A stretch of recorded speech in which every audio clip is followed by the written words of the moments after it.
आ आ आई. Yes. ब ब बदक. क क कणीदार. आ ख ख खमंग. ग ग गोकुळ तू. हा.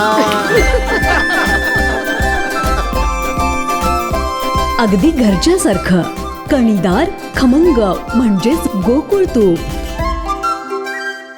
एकमेकांचे आमदार पाडण्याच्या नादात महाविकास आघाडीचा पराभव झाला असल्याची प्रतिक्रिया प्रमोद जठार यांनी दिली आहे. तसेच महायुतीला मिळालेलं यश न भूतो न भविष्यती असंच आहे. पाहुयात नेमकं काय म्हणालेत माजी आमदार प्रमोद जठार.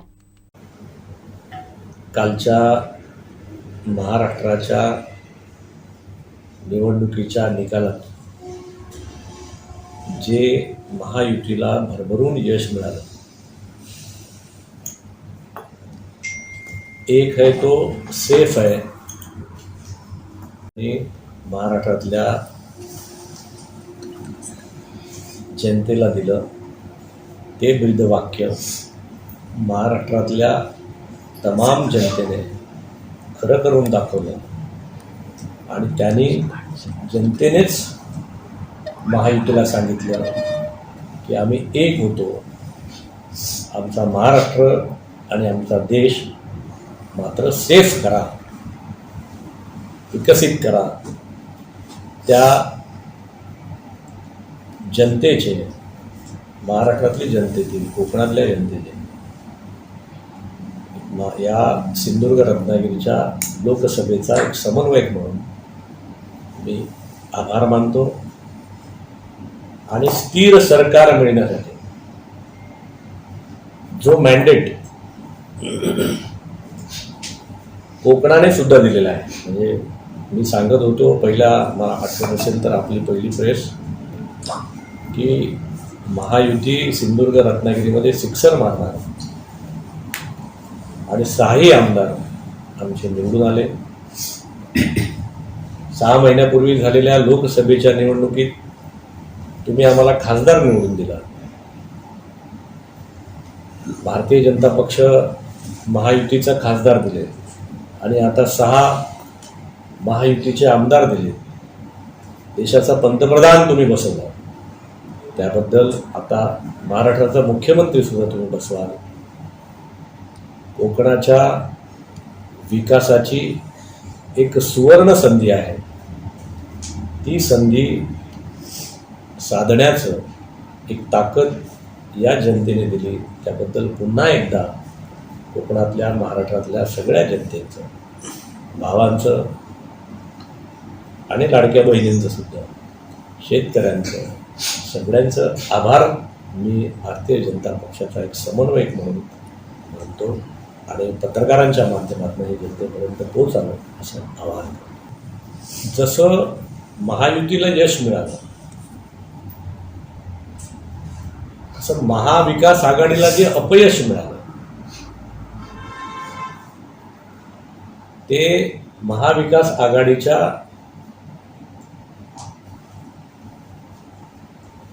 उभाटाचे पक्षप्रमुख आणि त्यांचे सल्लागार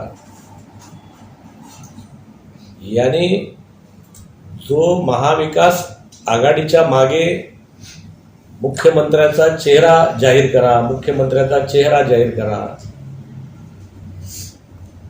असा एक घोषा लावला होता. आणि त्याला कंटाळून माननीय शरदचंद्र पवारांनी सांगितलं होतं की ज्याचे जास्त येतील त्यांचा मुख्यमंत्री. या वाक्यामुळे महाविकास आघाडीतल्या घटक पक्षाने कुठल्याही एका पक्षाचा, त्यांच्या 3 पक्षापैकी कुठल्याही एका पक्षाची संख्या आमदारांची वाढू नये आणि त्यांचा मुख्यमंत्री होऊ नये. त्यामुळे एकमेकांचे आमदार पाडण्याच्या नादात जी अतिघाई केली, म्हणजे ज्याला म्हणतो आपण अतिघाई संकटात नेली, तशी महाविकास आघाडीची अतिघाई त्यांना त्यांच्या पराभवाच्या संकटापर्यंत घेऊन गेली. महायुतीने मात्र मुख्यमंत्र्यांचा चेहऱ्याची कुठलीही घाई न करता, संख्याबळाचं कुठलंही उद्दिष्ट समोर न ठेवता, कोण जास्त होईल त्याला मुख्यमंत्री जे काय बसतील ते ठरवतील दिल्लीवाले, हा समजूतदारपणा जो महायुतीतल्या सर्व पक्षाच्या प्रमुखांनी घेतला, त्या समजूतदारपणाचं जे फळ आहे ते काल आपल्याला महायुतीच्या यशामध्ये दिसतं. क्रमांक 1.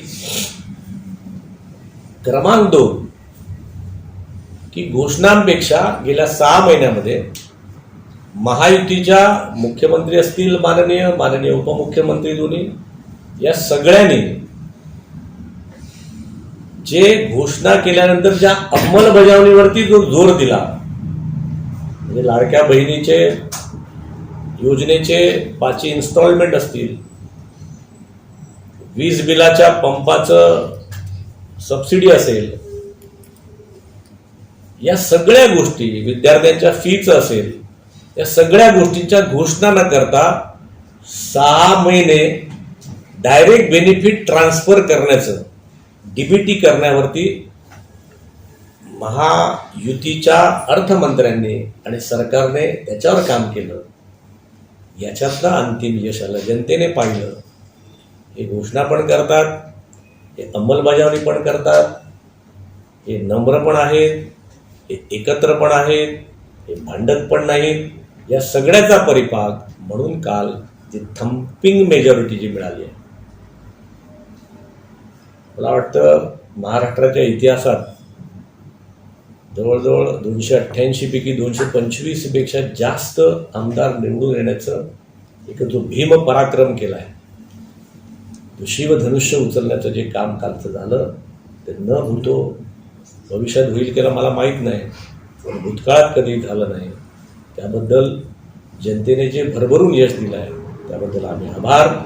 आणि जनतेने आता एक विश्वास महायुतीच्या सरकारबद्दल बाळगायला हरकत नाही. त्याच्यामध्ये आम्ही डोळ्यात तेल घालून आम्ही पुढचे 5 वर्ष काम करणार आहोत. तो म्हणजे चिपळूणपासून बांद्यापर्यंत सावंतवाडीच्या.